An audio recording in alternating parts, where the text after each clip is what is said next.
So my two main teammates and I, you may have heard of them, Epic, Wormy, and Glow, have been playing a lot more trials recently to play together, and after a little bit more of a rough weekend on burnout and really realizing how far ahead the 120 aggressive hand cannons are above the meta, in my opinion, we kind of said that we need more 120s on our team, even though we're a team that likes to play a little bit more off meta and play 140s and other types of weapons.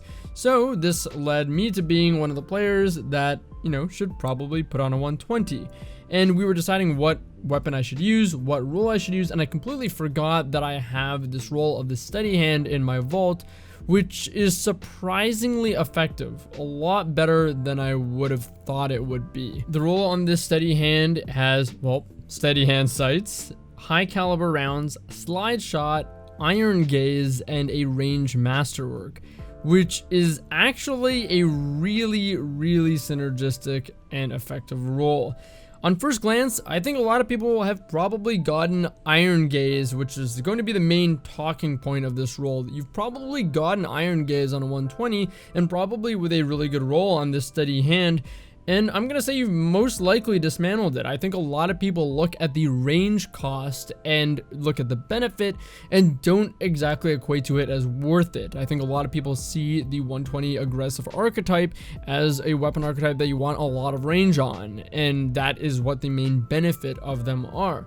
But I actually kind of disagree. I think the whole thing and the reason why we decided we wanted more aggressive hand cannons on our team is because we were getting out DPS, not necessarily outranged. They just had better damage per shot than us, and having a 120 for that team shotting potential really can put you ahead when a player is playing very effectively with it. As I said though, I think the majority of people look at Iron Gaze and look at that range cost and say, oh, I don't really need aim assist. You know, some players, I think, especially when it's costing them that much range, look at this and just say, next roll, I don't want this one.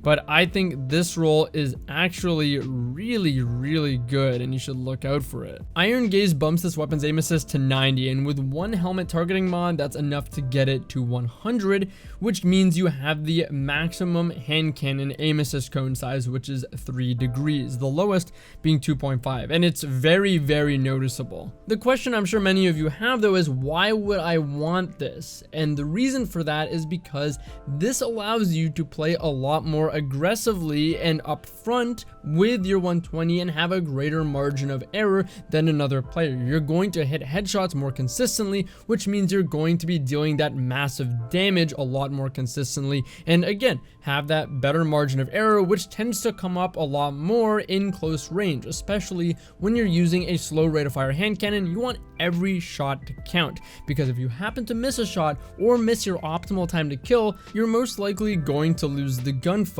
And this weapon fills a few roles. It's not just about playing up front, playing aggressively, which you can totally do with this role and this perk.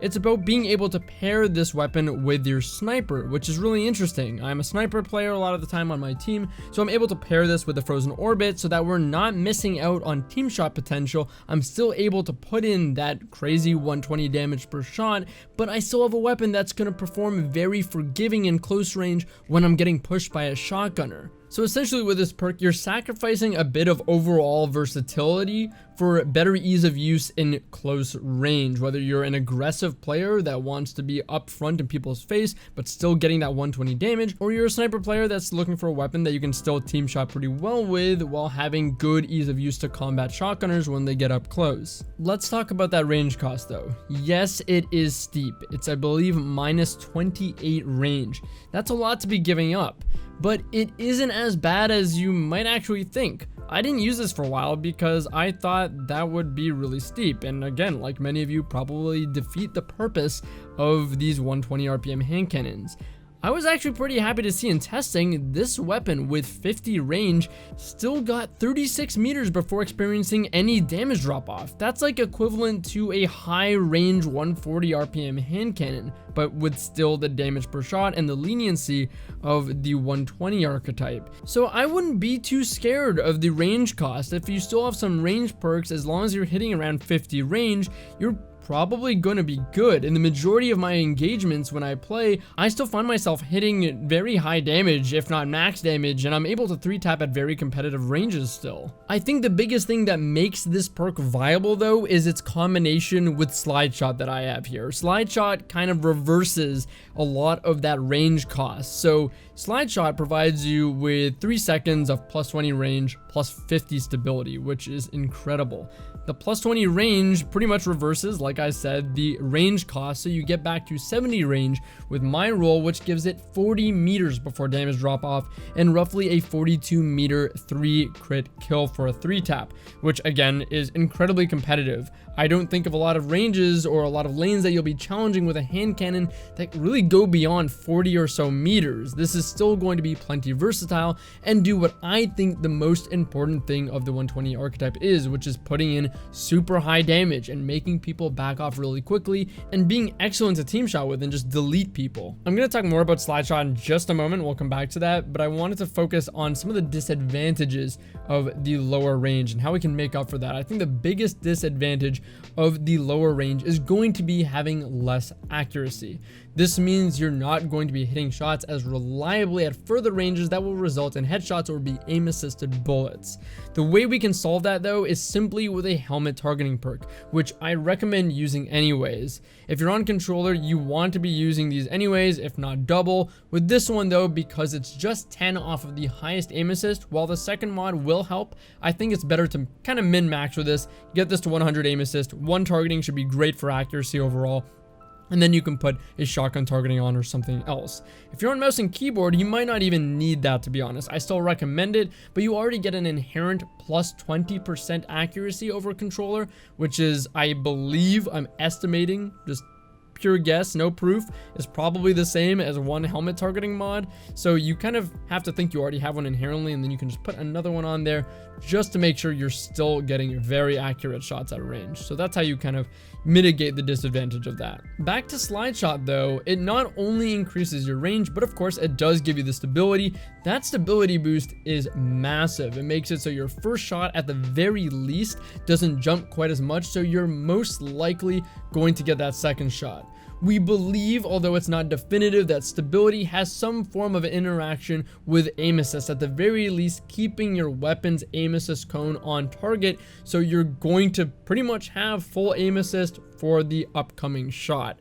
So if you hit 2 shots, you're pretty much good with the 120s because they have to hit 2 head 1 body. With the amount of aim assist and stability as well as range with Slideshot that you're going to get, and with Iron Gaze, you're most likely hitting time to kill every single time, hitting the optimal TTK every time at most ranges. The stability, remember, is going to impact your range performance as well because your weapon's not jumping as much. There's less that you have to do to adjust for even at range, which means again just better overall consistency, more headshots. If you get more headshots, you have more pressure on the opponent, more likelihood that they can get cleaned up easily, and more likelihood that you are going to hit your optimal time to kill. And Slideshot still does more because it lets you slide to reload 2 bullets, which is very significant considering this weapon only has an 8-bullet mag. You can even, of course, put on a backup mag on this to help that even further, but being able to just slide around to reload often is so convenient, especially again when you have a low mag size and a very slow reload. This completely nullifies that kind of aspect of the weapon that would normally be a shortcoming. Slideshot really provides so much benefit by nullifying all of those trade-offs that you'd normally be making. It's almost like those trade-offs don't exist with this perk active and you're just getting benefit. It's amazing.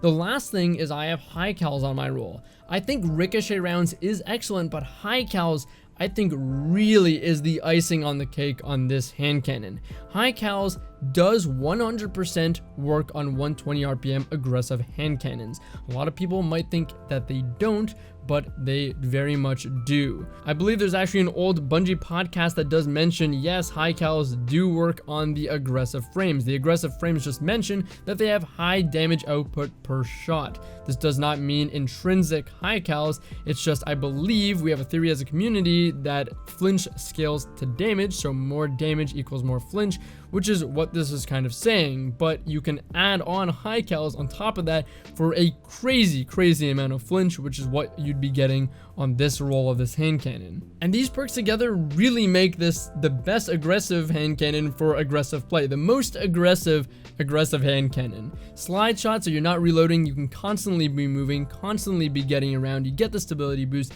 you get your range boost, which is getting rid of the downside of your iron gaze, which is giving you better margin of error, more likelihood to hit your optimal time to kill, more likelihood to be hitting headshots regularly to put more pressure on opponents while being aggressive and up front, and again, you're still getting great range. This hand cannon does 140s, I think, just better than 140s do almost. It's insane. So don't overlook this roll or this hand cannon in the future. I think it's really worth using, and don't let the range cost steer you away. I think slide shot and iron gaze is the combo that you want to be going for, so look out for that. Hopefully this gives you something to hunt and something to look forward to in the next Iron Banner. Thanks for watching, guys. I'll see you in the next one. Take it easy.